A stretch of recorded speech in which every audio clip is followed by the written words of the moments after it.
Hey guys, this is Jess with Virtually Visual. If you're new, welcome to the channel, and if you're coming back, welcome back. Today I have a really fun tutorial. It's this soft body and particle simulation that you see here on my screen.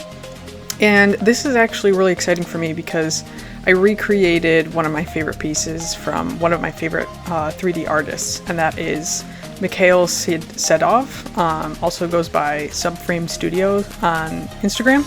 But I really just wanted to share with you this really cool simulation, and it's actually really simple to do in my opinion, once you know just the basics. And also just a note that none of this would be possible without the free voxeliner plugin that, or I don't know if you'd call it a plugin or an asset, but Mikhail actually pointed it out on his Patreon, but it is a free Gumroad asset that you can purchase, and then it shows up here in the asset browser when you search for voxeliner.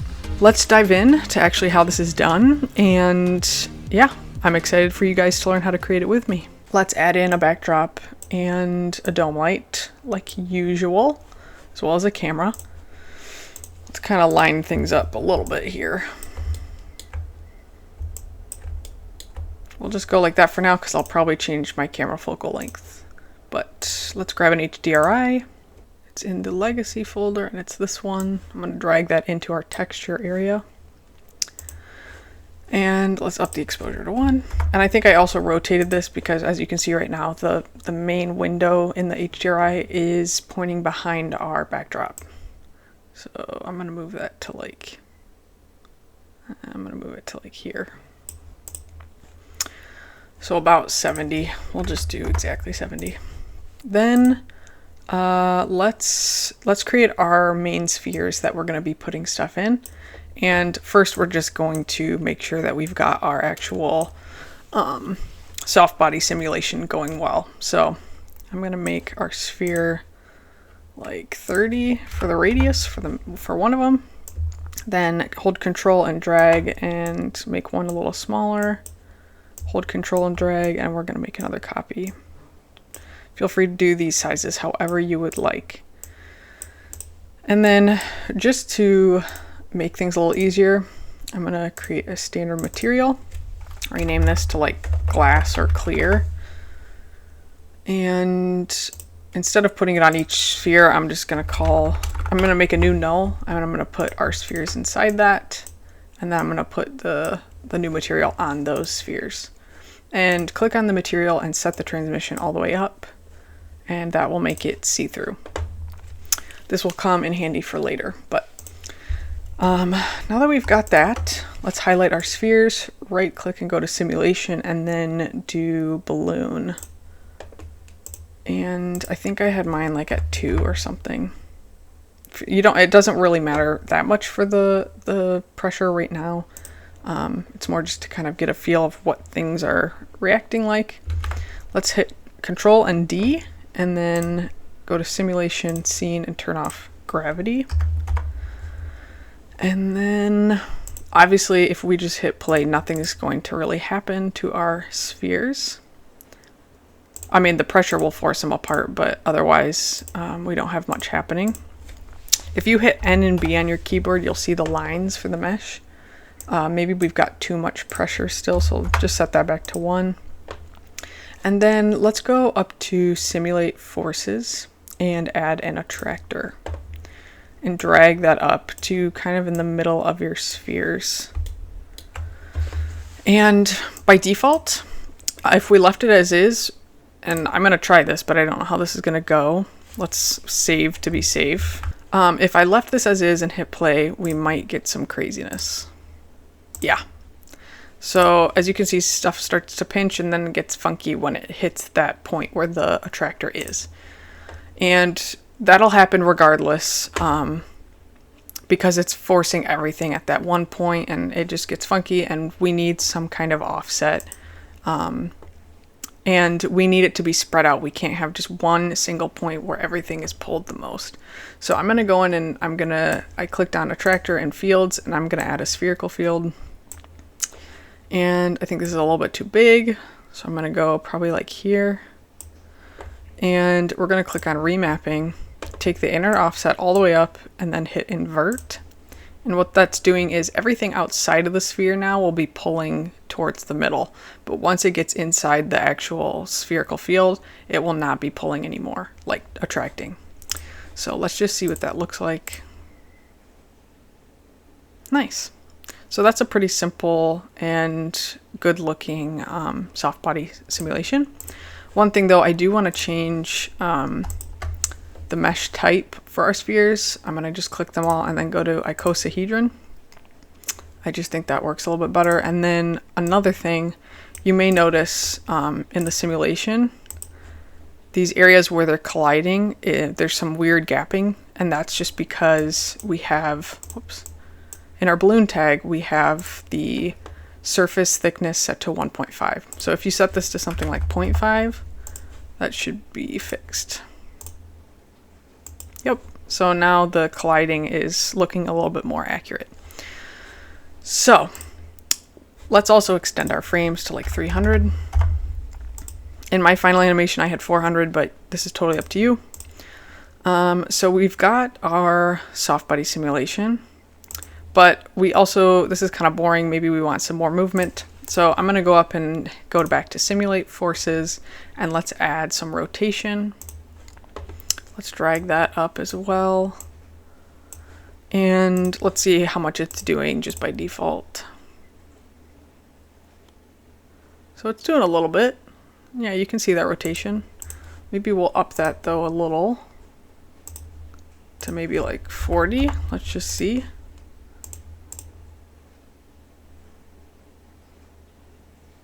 And you know, I'm noticing that maybe we don't have enough of an impact of our spheres coming together.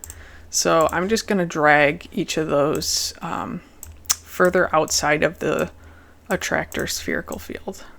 Let's see what that's like.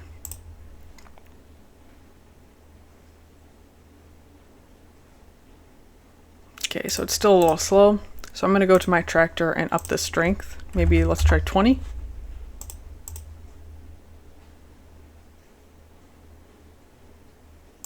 Maybe even 40. This might be too much. Actually, I kind of like that. I think that's nice. And then if you want to add some final movement, you could just throw in some turbulence, set the scale up a little, just see what that does. It just kind of throws off the like uniform nature of the animations we have going on. So if that's too much, you don't have to do that, but that's kind of what I did in my scene. Maybe it's too strong. Maybe we want it down to like 3.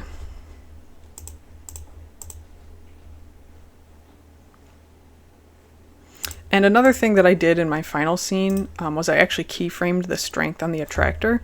So I had it, I kept everything normal when it came together, and I keyframed, and then I actually had another keyframe somewhere where I had it pushing them apart again and then pulling them back in towards the end. So totally up to you, but that's just one suggestion I have, that you could keyframe this value. But I think we are ready for adding our particles. And so this is the fun part. As I said, you need the voxeliner add-on for Cinema 4D, and this is free. And it's on this guy's Gumroad. I will put a link to it in the description, so definitely check that out. It just makes doing particle simulations pretty easy and fun. So if we go to our asset browser and search voxeliner, it's right here, and you can just double click. It'll show up in your scene. And what I'm going to do is I'm going to drag that under our spheres, and I'm going to create some new spheres where our particles will be. So the first step is actually making the inside particles for our spheres, and the easiest way I thought to do that would be to just make copies of our existing spheres. So I'm going to click on one and control drag down outside of the sphere null, and I'm going to resize these so they're not totally the same diameter or radius, and do the same thing for the other two. So before we actually put these in voxeliner, let's make some copies of these spheres outside of the main ones. And these are outside of the actual bubbles. And these are going to be our particles that are outside and still following the forces alongside the bubbles. So once we have all our spheres, now we can drag these into our voxeliner. And these are not the bubbles, just the ones that are going to be turned into particles. And also remove the balloon tag from those. And as you can see, if you click on voxeliner, the little splines should show up in yellow. So the voxel size by default is 10. Let's try something like 2. And you'll see these much more clearly now. So I think 2 is a good number. Maybe the length, we could do 1. That should make it a little bit closer to like a dot. Let me try. Obviously, I think 1 by 1 would be a perfect dot, but I'm just going to go 2 by 1. I think that's the same value I did in my original. And then we want to go voxeliner, right click, simulation tags, and then go to rope. And then I think we can take the radius down to like 0.2. You probably can leave it. Let's just deselect that and see what we're getting with our simulation.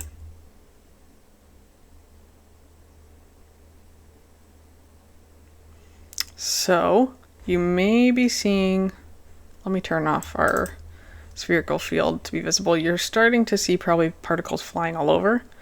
And what's actually happening is particles are flying outside of the spheres. And that's because I forgot to mention that we need to add some thickness to the bubble spheres. Otherwise stuff's gonna fly out of it. So if we play that again, you can see in these areas, particles are coming out of the spheres. So that's not too hard of a fix. Go to the cloner. Oh wait, no, not the cloner, sorry. Go to subdivision and then choose cloth surface. Drag that into your spheres null, and we're gonna make 2 other copies of this, and then just drag each of your spheres inside those.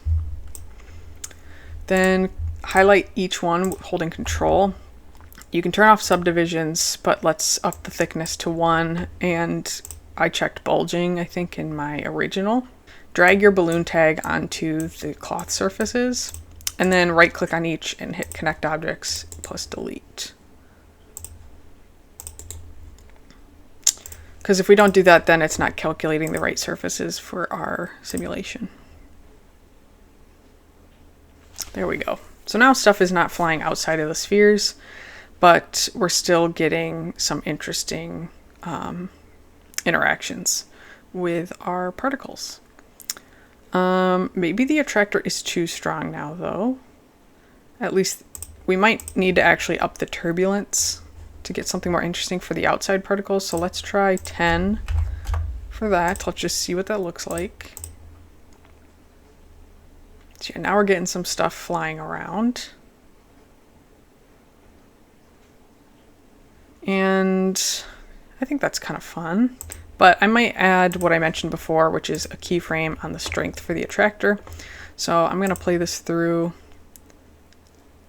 And at 90, I'm going to add a keyframe on the strength. Then I'm going to add another keyframe for that at 260. But at 120, I'll change this to -50. Let's just see what that's like. That should push our spheres apart there and then pull them slowly back in. So let's see what that does. So it pulled them apart and pushed them back together, but I think maybe that needs to happen sooner. So maybe 220, and then I think I need to up the strength on that last keyframe. Let's try 100. Let's just see what that's like.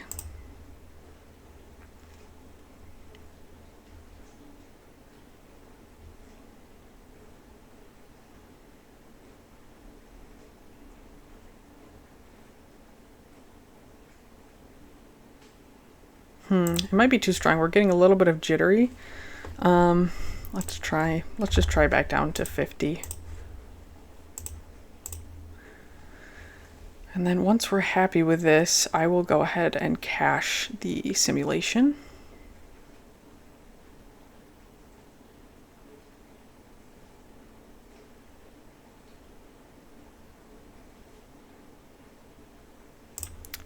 stuff is sticking together a little bit. Maybe we only want this to be,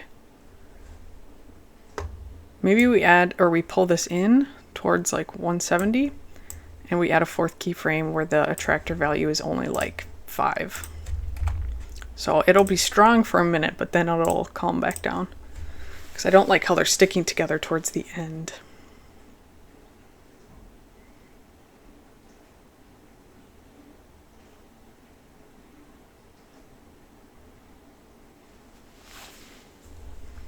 Oh wait, I actually might have added, I think we've got our original keyframe in there. I'm going to delete that. I might also up our rotation strength because I think we've kind of lost that. So I'm going to try 100. Just see what we get then. Might be too much. Okay, so that's too much. Let's try 60 because I think we had 40 before. That's looking better.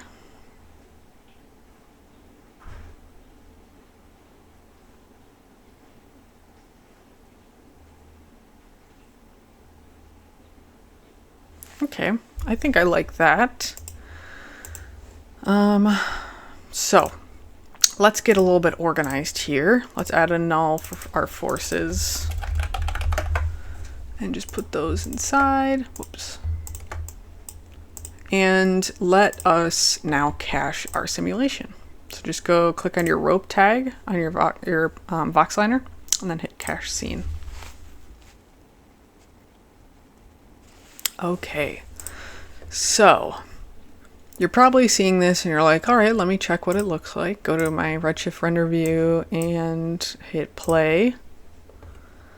And you're like, what the heck, Jess? I don't see any particles. Also, let's change our camera ratio while we're here. Go to edit render settings. I have a preset I've made that I just like using, and it changes the format a bit. Also, this is probably a good time for me to change my camera focal length. I'm gonna do 120, and now I need to zoom out a bit.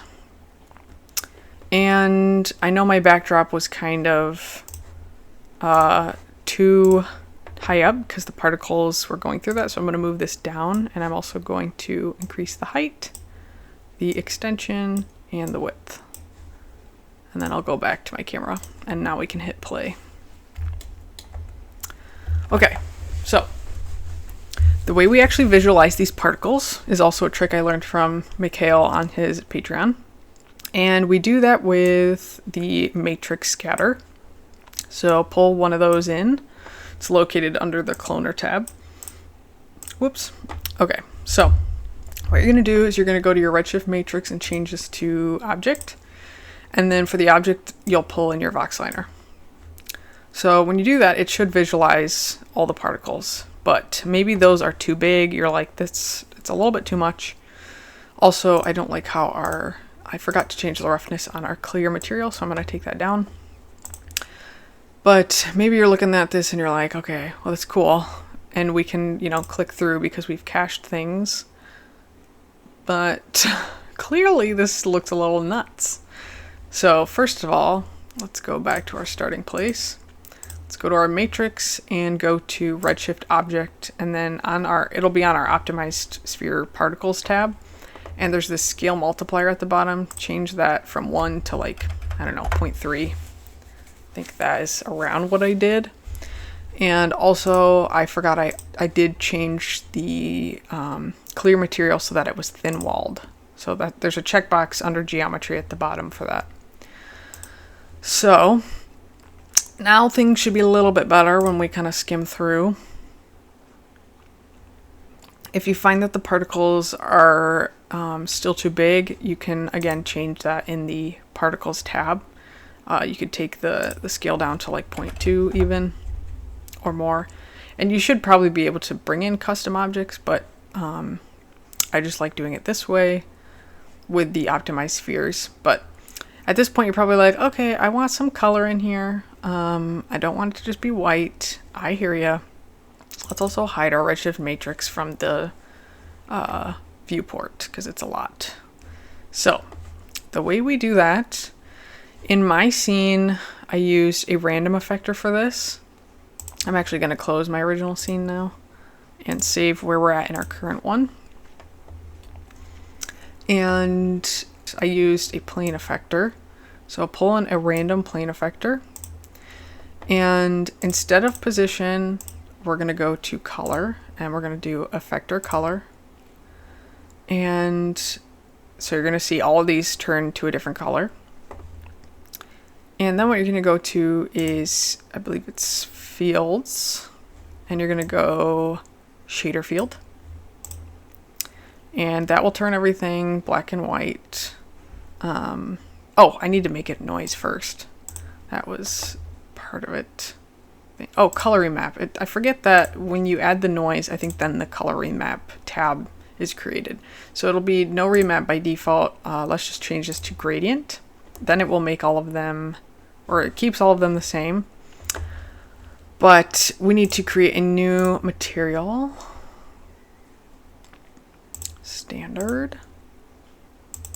I won't rename this yet, but we need to pull in a couple nodes, double click and type color user, and then you can pull in color user data and click this presets MoGraph color. That will be the random effector color field. And then I think you can just pull this into color. So we had effector color on for our color mode. That is actually incorrect. You need to have it on fields color. And now it will be using the shader field. So let's go to click on the shader field and then click on color remap. And you can close the node editor now as well. And you can click load a preset and choose any of their existing ones. I've actually made a couple based off of some really cool colors or coolers.co. It's a really fun site where you can just generate color palettes. I highly recommend it, but I just built some based off of those. And I believe in my final render I used skies, which I created, but let's try beachy for now. And as you can see, voila, it's using our colors. We could also I could try some of the built-in ones just to show you. Here's another one I like to use. It's also very nice. Or we could try Flame 5. Interesting. I'll just stick with my beachy one because I like that.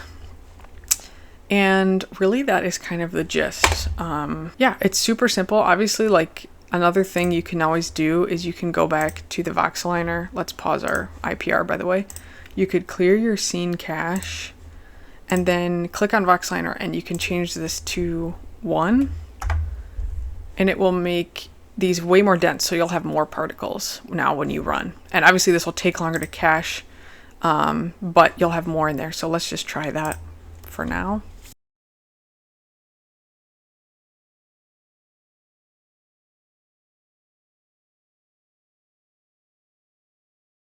Okay, so that is cached. Let's just take a look. I think we have a little bit of weirdness at the end, but I want to see.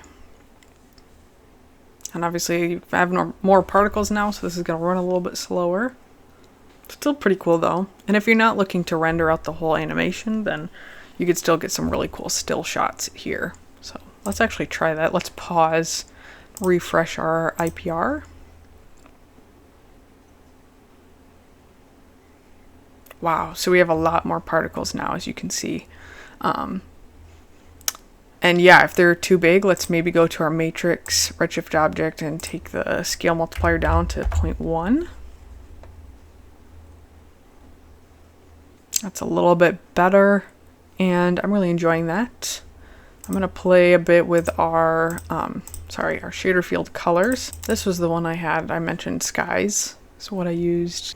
Oh, and I think, you know what, I think in my shader field, I totally forgot. In my noise, I think I upped the contrast a bit, and I might have upped the scale as well. So I probably took this up to like 200, maybe not. So I might not have upped the scale, but that still looks pretty cool. So I might keep that as is, drag the random into our forces null now. And I think that's about it. Maybe I'll rotate our dome light a little bit more. I like that. I don't think it's hitting the backdrop now. So we're getting something interesting, and I might even up the exposure a little bit more to like 1.5.